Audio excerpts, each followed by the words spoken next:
জিলনুরাইন আশায়ে মুবাশশির একজন সাহাবী হযরত ওসমান গনি রাদিয়াল্লাহু তাআলা আনহু যখন কবরের পাশে দাঁড়াইতেন হাওয়া হাওয়া করে কাঁদতে কেউ জিজ্ঞেস করলে হযরত এত কাঁদলেন কেন?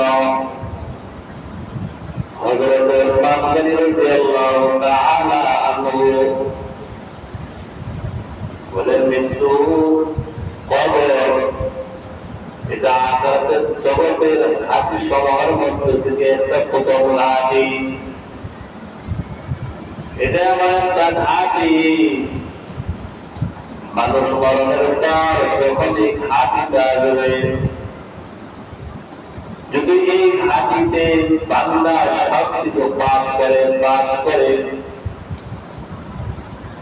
ফেরেশতার কাছে যদি সবকিছু বলে দিতে পারে, এই ঘাটিতে যদি পার হয়ে যায় বান্দা আসল নাসর আর যা নাতি আছে সব নাতি বান্দার জন্য সহজ হয়ে যায়।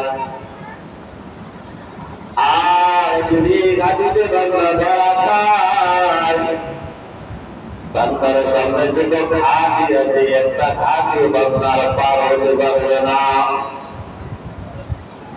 ছেলে মুসলমান, আল্লাহর গোলাম নবীর উম্মতের দল, মৃত্যুকে ভয় করা আল্লাহর নবী বলেন, ওয়াদানাইতুকুম আন জিয়ারাতিল কুবুর ফাযুরহা ইউযাক্কিরুল আখিরা। আল্লাহর নবী বলেন, আমি কবর